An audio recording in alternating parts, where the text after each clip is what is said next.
ही नहीं जिसमें चिंता हो, फिर चिंता क्या करना।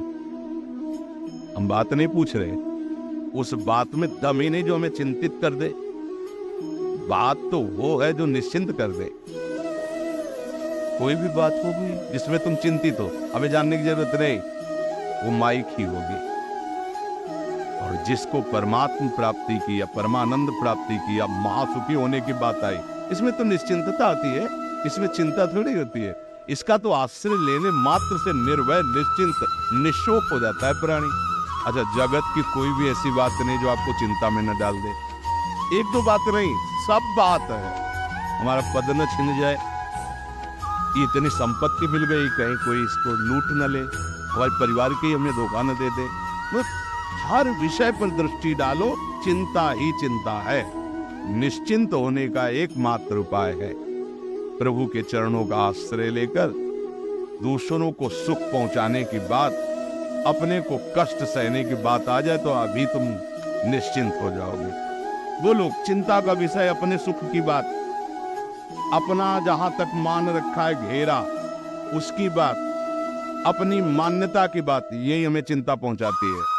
जरा घेरे को तोड़ दो। औदार चरितानाम वसुधैव कुटुंबकम, हिसाब विश्व मेरा भगवान का स्वरूप, मेरी आत्मा है। अब चिंता खत्म। मेरे प्रभु जो विधान करते हो मंगलमय होता है, राम का किया मीठा लागे, चिंता खत्म। चिंता जहां है उसे पकड़ोगे तो चिंता ही मिलेगी। क्यों, किसका प्रश्न है? आप बताइए। चिंता आपको पकड़ रखे हो इसलिए चिंता है। निश्चिंत होना चाहो तो अभी हो जाओ, इसी क्षण हो जाओ। हम ये पूछेंगे कि क्या चिंता है, तो एक तो चिंता के विषय है, बाजार लगी हुई चिंता की। एक चिंता नहीं है, बाजार लगी हुई चिंता की, हर समय बिना आग के जलाती रहती है चिंता सबको। हम कहते हैं चिंता मत करो, चिंतन करो प्रभु का, गुरुवाणी का, नाम का। अगर निश्चिंत ना हो जाओ तो बताओ। हमारी बात समझना, तुमने जितनी मान्यता मान रखी है अपनेपन की, शरीर में, शरीर संबंधियों में, रिश्ते नातों में, उसकी चिंता, अर्थ की चिंता, हार जीत की चिंता, सुख दुख की चिंता, लाभ हानि की चिंता, मान अपमान की, ये तो सब चिंता की बातें हैं। एक है, अनेक है। एक जगह ऐसी है जहाँ सब चिंताएं खत्म हो जाएंगी और आपका हृदय शीतल हो जाएगा, वो भगवान का आश्रय और भजन है। अगर नाम सुमिरन जीवन में नहीं है, भगवान का भजन नहीं, आश्रय नहीं है, तो पानी के मथने से भले घी निकल आवे, असंभव। बालू के पेरने से भले खूब बढ़िया तेल निकल आवे, असंभव। बिना भजन के तुम चिंता रहते नहीं हो सकते, ये पक्की बात है। बारी मथे गिरत होए बरु, सिकता ते बरु तेल, बिनु हरि भजन न भवतरी या सिद्धांत। ये चिंता ही संसार, इसी से मुक्त करने के लिए तो संतों का जो भगवत प्रेमी महात्मा जन है वो सब प्रयासरत रहते हैं कि आप वाणी को समझो, आप नाम को जपो। देखो आनंदित होते हो कि नहीं होते हो? क्यों? कोई इसमें तर्क? फिर प्रगट में परमार्थ दृष्टि से देखे गए, प्रथम ये स्थूल शरीर जो पंचभूत से बना हुआ है, द्वितीय सूक्ष्म शरीर जिसमें मन, बुद्धि, चित्त, अहंकार और 5 ज्ञानेंद्रियां, ये सूक्ष्म शरीर, और त्रिगुणात्मिका सतोगुण, रजोगुण, तमोगुण के द्वारा जो स्वभाव बनता है उसे कारण शरीर कहते हैं।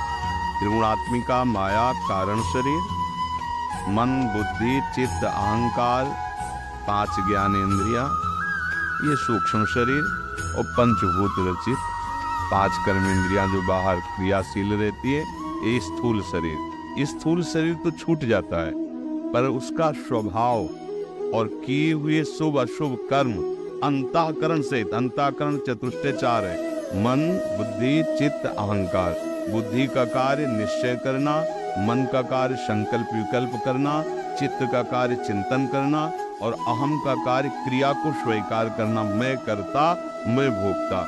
ये पूरा सुरक्षित जाता है, चाहे वो देवलोक जाए तो देव शरीर में, नरक जाए तो यातना शरीर में, या जिस शरीर में भेजा जाए, ये पूरा सुरक्षित रहता है, सूक्ष्म शरीर और कारण शरीर। इसी के कारण अनुभव तो सब कुछ मन को ही होता है ना। अभी देखो, यहाँ से हमें औषधि लगा दी जाए और त्वगेंद्री का संपर्क मन से हटा दिया जाए, तो इसे काट डालो, हम देखते रहेंगे लेकिन कष्ट का अनुभव नहीं होगा, क्योंकि नेत्रेंद्रिय केवल देख रही है। तो अगेंद्रिय औषधियों के द्वारा मन संपर्क से रहित कर दी गई। अब मन वहां संपर्क नहीं कर पा रहा, तो अगेंद्रिय को चीर दीजिए, कोई फर्क नहीं पड़ेगा। अर्थात जागृत में इस अवस्था में पंचभूत देह में जो हमें कष्ट का आभास करा रहा है वो मन ही करा रहा है। अच्छा, जिससे स्वप्नावस्था में स्थूल शरीर पड़ा रहता है सैया पे, पर मन नाना प्रकार की दुखद या सुखद घटनाएं प्रकट करता है, तो अनुभव सत्य तो ही होता है ना कि मुझे दुख हो रहा है या सुख हो रहा है, पर उसमें कुछ नहीं होता, कुछ नहीं होता, केवल मन का कल्पनात्मक भाव होता है। ऐसे ही नरक स्वर्ग का भोग है, जैसे स्वप्न में देखा ना सुख दुख, ऐसे पाप कर्म किए तो भयानक मन में वो दुख वृत्तियां मन ही को तो अनुभव हो रही, पुण्य कर्म किए तो उत्तम सुख की वृत्तियां उदय हुई। पर इससे भी एक अलग गति है, इन तीनों शरीरों से अलग है मेरा आत्म स्वरूप।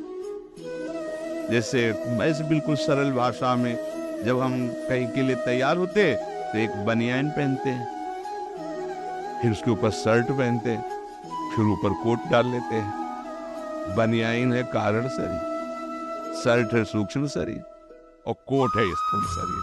लेकिन पहनने वाला तो अभी परिचय में नहीं आया। ये तो तीन शरीर है ना, पहनने वाला कौन है? वो आत्मा है, वो परमेश्वर है, वो गुरु स्वरूप, वो सच्चिदानंद भगवान है, उसी का अंश कहा जाता है। उसको पहचान लो, बस इसीलिए मनुष्य शरीर मिला है।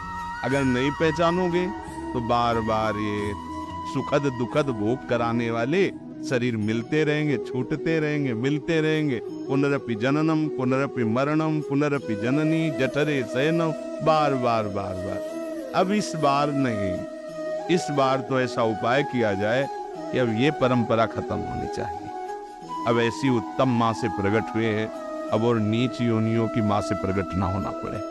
वो भी तो माँ ही है जो जन्म देती है, चाहे जिस योनि की माँ हो। अब भगवान हमें कृपा करके मानव देह दिया, तो हमें गुरुजनों की वाणी के अनुसार चलना चाहिए। जब हमारा अधर्माचरण होता है तो चिंतन का स्तर गिर जाता है, बहुत नीच कोटि का चिंतन होता है, जिसे स्वार्थ कहते हैं। जहाँ स्वसुख वासना जागृत हो जाती है, उसे धीरे धीरे राक्षसी भाव में परिणित होते देखा गया। मतलब मुझे सुख भोगना है, ये सबके अंदर लालसा होती है, मुझे सुख भोगना है, ये सबके अंदर होती है, सब जो जन्मेगा उसके अंदर होगी। अब कहाँ भोगना है, ये विभाजन का विषय है, ये विवेक का विषय है। इसीलिए समर्थ है गुरुवाणी, समर्थ है भगवत प्रेमी महात्माओं के वचन, उनके अनुसार हमें देखना है कि मुझे सुख भोगना है, पर कहाँ? असत गंदे आचरणों में या गुरुजनों की वाणी के अनुसार भगवत सुख में, आत्म सुख में, परमेश्वर के सुख में। यही हमारी गलती हो जाती कि हमें भोगना सुख है, चाह है, क्योंकि हम सुख स्वरूप भगवान के अंश है, तो हम सबकी मांग है सुख। देखो, पिता के कुछ लक्षण ऐसे होते हैं जो स्वाभाविक पुत्र में आते हैं। जैसे हमारे सबके अंदर एक चाह है, कभी मरूं नहीं, कभी न मरूं, ये चाह है। तो इससे लक्षण मिलता है कि अविनाशी का बच्चा है, मरना नहीं चाहता, अविनाशी का है ना, और मैं कभी दुख न भोगूं, परम सुखी रहूं, तो सुख सिंधु भगवान का बच्चा है, ये बात समझ में। आनंद सिंधु भगवान का तू अंश है, इसीलिए जैसे मांगे है ना वारी, मैं कभी मरूं नहीं, मैं कभी दुखी नहीं हूँ, मतलब मैं अविनाशी हूँ और मैं आनंद स्वरूप बनूं। तो रसो वैसा रसम भ्याम लब्धा आनंदी भवतु, मतलब उस आनंद स्वरूप भगवान के हम अंश है परमात्मा के। यदि हम अपने गुरुजनों की वाणी के अनुसार चले और हम उस स्वरूप को समझ जाए तो अभी परमानंद है। तो हमें अन्य देहों में जाना नहीं पड़ेगा। तो अन्य देहों में जाने पर जो दुख सुख का अनुभव होता है वो इसी मन को होता है, ये सबके साथ जाता है, इसी का जन्म मरण हो रहा है। सूक्ष्म शरीर और कारण शरीर, स्थूल शरीर बदलते रहते, कभी सुअर, कभी कुत्ता, कभी देवराज इंद्र, कभी चीटा, कभी भूत, कभी मनुष्य, ये सब क्रम चलता रहता है कर्मानुसार, लेकिन मन वही रहता है, सूक्ष्म शरीर वही रहता है और त्रिगुणात्मिका माया कारण शरीर वही रहता है। पर हम फंस गए इनको अपना मान करके, जो हमें दुर्गति भोगनी पड़ रही, इस गलत चिंतन से फंस गए। मैं शरीर हूँ, मैं करता हूँ, मैं भोगता हूँ, मैंने ये भोगा अब ये भोगूंगा, ये कमा लिया अब ये कमाऊंगा, ये करूंगा। ये सब बाहर की बात। बाहर अंदर बैठा है सुख समुद्र, परमात्मा हृदय में बैठा है, और हम ढूंढ बाहर रहे हैं भोगों में। भाई यही गलती मिटाने के लिए हमें शास्त्र, संत जन, गुरुवाणी इसका संयोग प्रदान हुआ, उस परमेश्वर, उस अव्यक्त परमात्मा की कृपा। अब हम वाणी के अनुसार चले। हम बिल्कुल आपको सच्ची कहते हैं, इतना भी गलत चलोगे तो चिंतन का स्तर गिर जाएगा, आप हमारी बात ही नहीं समझ पाओगे, बात ही नहीं समझ पाओगे, और हो सकता है आपको बुरा लगने लगे। हो सकता है जैसे छोटा बच्चा प्लास्टिक के खिलौनों में खेलता है और माँ उसे उत्तम पदार्थ पवाने के लिए ले जाती है, पर उसको बुरा लगता है कि मेरे खेल को क्यों रोक दिया इसने, मैं खेल रहा था, आनंदित हो रहा था। ऐसे ही जहां तुम अधर्म आचरण करके सुख भोगना चाहते हो, वहां तुम्हें कृपाशील गुरुवाणी, कृपाशील संत जन ये माँ की तरह दुलार कर, ए मत खेल, ये खेल बहुत गंदा है, ये खेला तो गंदा हो जाएगा, ऐसा गंदा हो जाएगा इसके लिए कोई साबुन नहीं बना। फिर मलिन अंतःकरण से किसी को कुछ नहीं मानता, मनमानी आचरणों में उतर जाता है, फिर उसे दंड मिलता है। वह जो यातना देह दंड का है, उसमें मन, बुद्धि, चित्त, अहंकार और स्वभाव बिल्कुल समाहित रहता है। स्थूल शरीर ऊपर का बदल गया, लेकिन दंड तो वैसे ही भोगना पड़ता है। और वो सब भोगानुभूति ऐसे ही है जैसे स्वप्न में सुखद या दुखद, स्वप्न सुखद हो या दुखद, बिना जागे वो भोग भोगना ही है। अब स्वप्न में किसी ने हमें बांध दिया, हमारी पिटाई कर रहा है, पूरा अनुभव ऐसे ही हो रहा है कि आह मचे। कभी कभी तो जागृत में चिल्ला पड़ता है, बोले क्या, अरे बोले स्वप्न देख रहा था। तो भोगता कौन है? मन। और मान लिया है आप अपने को। इसी बात को सुधारने के लिए सत्संग हो रहा है कि आप थोड़ा मन से हटे, तन से थोड़ा हटे। तन को अपनी पोशाक माने, ना कि मैं। देखो अपने लोग कितने फंस गए, इस शरीर को मैं ही तो मान रहे ना। अब इसको मैं मानने के लिए मेरी जरूरत हो गई। अब मेरी जरूरत है तो फिर हमें जो मन आया सो कर रहे। अगर हम मन की बात समझे और तन की बात समझे और हम उसके न्यायाधीश बने, तो बहुत जल्दी हम परमात्मा साक्षात्कार कर ले। तो इसलिए बहुत सोच समझ करके हमारा एक एक कदम चले, तो हमें जाने नहीं पड़ेगा, ना देव दे ना यातना दे, हम सीधे अपने प्रभु को प्राप्त होंगे, काम खत्म हो जाएगा, आवागमन मिट जाएगा। नहीं तो मन, बुद्धि, चित्त, अहंकार और ये त्रिगुणात्मिका माया के द्वारा रचा हुआ स्वभाव ये साथ जाता है। लोक लोकांतर कहीं भी जाओ, आ ब्रह्म स्तंभ पर्यंतम सर्वम मायामयम जगत, तिनके से लेकर ब्रह्मा तक जो कुछ भी है सब माया में है। यहाँ की दौड़ भाग, बस थोड़ा अच्छा स्वप्न समझ लो। जैसे स्वर्ग आदि के भोग है, लंबा स्वप्न, थोड़ा अच्छा स्वप्न, लेकिन जगोगे तो पुण्य छिड़े मृत्यु लोके विसंति, फिर वही प्रपंच। इसलिए नाम जप करो, अंदर ही अंदर खूब नाम जप करो, सब ठीक हो जाएगा। प्रभु बड़े करुणामय, हमें उनकी करुणा पर भरोसा है, गुरु की करुणा पर भरोसा है। वो जहाँ कृपा करते हैं वहाँ फिर फतेह ही फतेह होती है। विजय, फतेह को मतलब विजय।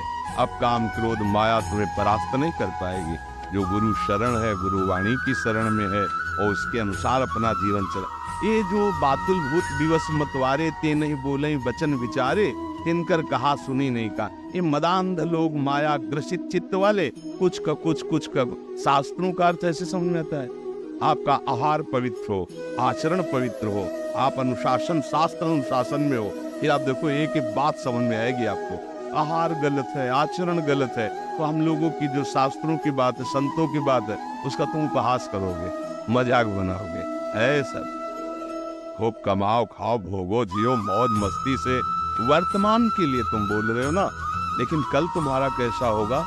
जो कल के लिए सोचता है वही विवेकवान होता है। हम इस समय तो खड़े हैं सही जगह, लेकिन हमारा कदम कहाँ पर पहुंचने जा रहा है, वो विवेकवान है। तो अरे चलो देखेंगे, वो अंधा आदमी है। हमारा कदम प्रकाश में पहुंचना चाहिए, देख के रखना है मैं कौन सी क्रिया कर रहा हूँ, क्या बोलने जा रहा हूँ, कैसे ये विवेकवान का लक्षण है। पर जो गंदा आहार, गंदा आचरण, गंदा चिंतन, गंदा, वो संतों की भी निंदा करते हैं, शास्त्र की भी निंदा करते हैं, क्योंकि पल्ले कुछ पड़ता नहीं, मलिन बुद्धि है। ये तो बड़ी कृपा है कि ऐसे कलिकाल में भी आप लोग ऐसे श्रद्धावान हैं कि संतों की बात सुनना चाहते हैं, प्रभु के मार्ग में चलना चाहते हैं। नहीं तो अब ऐसी हवा चल रही ना, सत्य मार्ग की तरफ चलने की हिम्मत नहीं रह गई। सत्य चिंतन करने की हिम्मत ने, इतना विषयों ने परास्त कर दिया है कि सत्य वचन सुनने की भी ताकत नहीं रह गई, सत्य वचन मनन करने की ताकत नहीं रह गई, सत्य वचन आचरण की। सत्य मार्ग है कैसे हम उस ब्रह्म तत्व को जाने जो हमारा स्वरूप है, कैसे हम परमात्मा को प्राप्त हो, ये सत्य मार्ग है। अगर वो आनंद समुद्र मिल गया तो चुल्लू दो चुल्लू पानी के लिए किसी की तरफ देखना पड़ेगा क्या? जिसे सुंदर गंगा की धारा में अवगाहन करने को उसे गड़ैया छोटे छोटे गड्ढे देखने पड़ेंगे। अरे आनंद का समुद्र है परमेश्वर, परमात्मा आनंद सर, हम उसी की खोज कर रहे हैं। आप गौर से देखना, किसी भी भोग में, आप तो लोग तो गृहस्थ में हो, जहां किसी भोग को भोगोगे तो जो भोगने के पहले आपने सोचा था सुख, वो आपको आने मिलेगा भोगने के बाद। एक मन में फिर अशांति होगी कि वो बात तो नहीं जो मैंने सोचा था। वो चाह रहा था कि अगर ये भोग मिल जाए तो मैं कृतकृत्य हो जाऊंगा, और जब होगा तो उसे लगा इसमें नहीं है, फिर वो दूसरे शरीरों में, दूसरे विषयों में, दूसरे भोगों में पूरा जीवन केवल इसी प्रश्न के समाधान में ढूंढने में चला जाता है और हाथ कुछ चले लगता। जैसे भूत के लड्डू हो ना, खूब खाओ कोई तृप्ति नहीं होगी, और ना खाओ तो ललचाओ, ऐसे ही माया है। खाओ तो तृप्ति नहीं और ना खाओ तो जलो। तो हमें ये मार्ग थोड़ा गलत है, हमें थोड़ा मार्ग चयन करना पड़ेगा। जिस मार्ग में अपने लोग बहते चले जा रहे हैं भोगों के, हमारी चाह भोग नहीं है, हमारी चाह शांति है, आनंद है। और भगवान करे त्यागा शांति अनंतरम, त्याग से शांति प्राप्ति होती है। संयम में आओ, मर्यादा में आओ, मर्यादा पूर्वक विषय को भोगो तो आपको विषयों से वैराग्य हो जाएगा और भगवान की तरफ रति हो जाएगी। बहुत सुंदर प्रश्न है। विकार की तो चिंता मत करो, ये हमारी पुराने संस्कारों की जो पोटरी है, जब भक्ति का रंग चढ़ेगा तो भस्म हो जाएंगे। भक्ति ज्ञान और वैराग्य को प्रकाशित करती है। जहाँ ज्ञानाग्नि प्रकट हुई, समस्त अशुभ संस्कार भस्म हो जाते हैं। जो हमारे अंदर की गंदी चेष्टाएं, गंदी बातें, गंदे संस्कार है, वो आगे चलकर नष्ट हो जाएंगे। अभी चिंता मत करो, नष्ट होना शुरू हो रहे तभी दिखाई दे रहे हो। जब हम इनमें लगे थे तब तो हमें अनुभव ही नहीं हो रहा था कि हम गंदे हैं। आज भक्ति का रंग थोड़ा चढ़ा तब हमें दिखाई देने लगा, और ये अब असहनीय होने लगे कि हमारे अंदर गंदे विचार आते हैं, गंदी भावनाएं, ये सब कैसे नष्ट हों। अब आपके अंदर अगर पवित्रता ना ही होती तो ये विचार ही नहीं आते। मतलब जिस भक्ति को आपने स्वीकार किया उसका प्रोसेस शुरू है, वो अपना कार्य कर रही है। हमें थोड़ा भक्ति बढ़ानी है। हमारी भक्ति में जब अंतराय पड़ता है तब इन विकारों को थोड़ा बल मिल जाता है। अगर अंतराय ना पड़े तब जैसे किसी दुश्मन को पकड़ के दबा दे, फिर उसे सांस न लेने दे तो थोड़ी देर में आस्ते तो खत्म हो जाएगा। ऐसे ही हम भक्ति का रंग इतना बढ़ावे कि काम, क्रोध, लोभ, मोह, मद, मत्सर, ईर्ष्या, इनको अवसर ही ना मिले गिराने का। इसलिए उसे निरंतर कहते हैं। हमारी भक्ति निरंतर चलती रहे। अभ्यास योग युक्तेन चेतसा नान्यगामिना। हम ऐसा अभ्यास करें कि हमारा चित्त इन गंदे विचारों की तरफ जाए ही ना, तो जाए तब ना जो हमारे पास समय की सार्थकता। हमारा समय इतना भक्ति में तन्मय हो जाना चाहिए कि हमारे पास समय ही नहीं। कभी नाम जप करें, कभी नाम कीर्तन करें, कभी परिवार को भगवान का स्वरूप मान के उसकी सेवा कर रहे, कभी किसी ग्रंथ का स्वाध्याय कर रहे, कभी किसी संत की वाणी सुन रहे हैं, और कभी एकांत में भगवान के रूप का ध्यान कर रहे हैं। अपने परिवार के जनों को भगवान का स्वरूप मान के सेवा करना वो भी भक्ति है। अगर उसे भक्ति से अलग कर दोगे तो इस भक्ति में विघ्न पड़ जाएगा। हमें व्यवहार भी भगवत स्वरूप बनाना है, पर भाव जब तक भगवान नहीं रहेगा तब तक फिर ये दोष उत्पन्न होता रहेगा कि हम तो इन सबकी सेवा करते हैं और यही सब हमको कड़वा बोलते हैं, ऐसा व्यवहार करते, क्या फायदा ऐसी सेवा का। नहीं, उनसे हमें उनके द्वारा किए हुए व्यवहार पर नाराज नहीं होना, और हमें जो कर्तव्य है उनके लिए वो हमें करते रहना है। इससे बहुत जल्दी भक्ति पुष्ट हो जाएगी। गृहस्थी में ये अनिवार्य है। विरक्ति में तो स्पष्ट वर्णन है ये कि कोई गाली दे, अपमान करे, निंदा करे, बिल्कुल आपको सम रहना, शांत रहना है। देखो, बिना मटकी आवे में रखे वो द्रवित पदार्थ रखने लायक नहीं होती। जैसे मटकी है ना, उसको आवे पे न रखो, आग पे न रखो तो वो सामर्थ्यहीन रहती है। थोड़ा भी आप एक चुल्लू जल डालिए, पूरी मटकी फैल जाएगी। और वही जब आवे में तप के तैयार होती है तो वर्षों उसमें जल भरा रहे तो भी नहीं फटेगी, क्योंकि मजबूत हो गई। अब हमें भगवदानंद चाहिए तो हमारे मन को थोड़ा जलना पड़ेगा। काम की जलन, क्रोध की जलन हम जब नहीं सह पाते तब क्रियाओं में उतरते हैं। तो हम जो धर्म से अलग क्रियाएं हैं उनको ना करें, उनसे जो जलन हो रही उसको हम सह जाएं, तो हमारा हृदय धीरे धीरे इतना सामर्थ्यशाली हो जाएगा कि किसी के द्वारा किए हुए प्रतिकूल व्यवहार या किसी के द्वारा की हुई निंदा का प्रभाव ही हृदय में नहीं पड़ेगा। हृदय में एक आनंद, एक मस्ती रहेगी। वही मस्ती हर विपत्ति को चीरते हुए परमार्थ के पथिक को आगे बढ़ाती है। तो भक्ति का रंग हमारे हृदय में कैसे चढ़े? भगवान ने गीता जी में कहा है, मच्चित्ता मदगत प्राणा बोधयंता परस्परम कथयन्ति च माम नित्यम तुष्यन्ति च रमन्ति च तेषां सतते युक्तानां भजतां प्रीतिपूर्वकं ददामि बुद्धि योगम तम येन माम उपयान्ति ते। मत चित्ता, मेरे चित्त वाले बनो। अभी चित्त विषय चित्ता, अभी चित्त विषयों का चिंतन करता है, व्यक्ति का चिंतन करता है, पदार्थ का चिंतन करता है। अब मुरारी पादार्पित चित्त वृत्ति, चित्त ही नहीं एक एक वृत्ति कृष्णाकार हो, भगवदाकार हो, यह हमें प्रयास करना है। योगी जन चित्त वृत्ति का निरोध करके परमात्मा स्वरूप में लगाते हैं, ज्ञानी जन चित्त वृत्ति का लय स्वरूप में कर देते हैं, और भक्त जन चित्त वृत्ति को अपने भगवान में लगाते हैं। अगर भगवान में चित्त वृत्ति नहीं लगेगी तो फिर भक्ति किस बात की हो रही? जो हमारे चित्त चोर प्रभु है, बार बार उनके रूप का चिंतन, नाम का चिंतन, लीला का चिंतन, गुण का चिंतन, और फिर मदगत प्राणा, जैसे प्राणवायु हमारी, तभी हम जीवित है।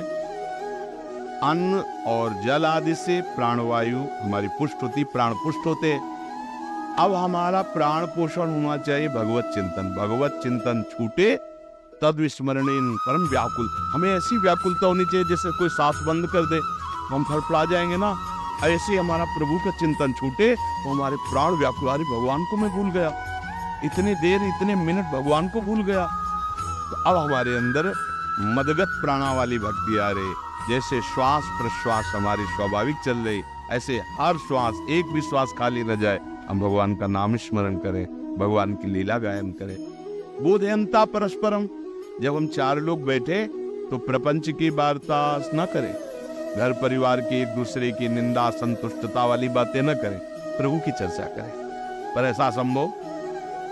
जहाँ चार लोग बैठेंगे किसी की टांग खींचेंगे, निंदा करेंगे, वो ऐसा तो है, पर ऐसा निंदा, ये प्रपंच वार्ता, समय हम बहुत बर्बाद करते हैं। भगवान कह रहे समय का खर्चा करो, बोधयंता परस्परम, ज्ञान की बात करो, भक्ति की बात करो, मंगल बात करो, जिसमें आनंद हो, ऐसी बात करो। निंदा स्तुति की, प्रपंच की बात क्यों करते हो? कथयन्ति च माम नित्यम, मेरा ही कथन करो। तुष्यन्ति च रमन्ति च, उसी में संतुष्ट रहो, आनंदित हो जाओ। भगवान की लीला, भगवान के गुणों, भगवान के नाम में इतनी महिमा है, आप शुरू तो करो, रोमांच हो जाएगा, हृदय गदगद हो जाएगा, अश्रु बहने लगेगा। तेषाम सतत युक्तानाम, अब भजन चल पड़ा निरंतर। अब क्या होगा? बोले ददामि बुद्धि योगम तम येन माम उपया। जैसे भगवान अर्जुन जी को दिव्य दृष्टि देते ना विराट स्वरूप का दर्शन करने के, ऐसे भगवान ने योग प्रदान कर दिया। अब अपने ही हृदय में भगवान का दर्शन होगा। बुद्धि योग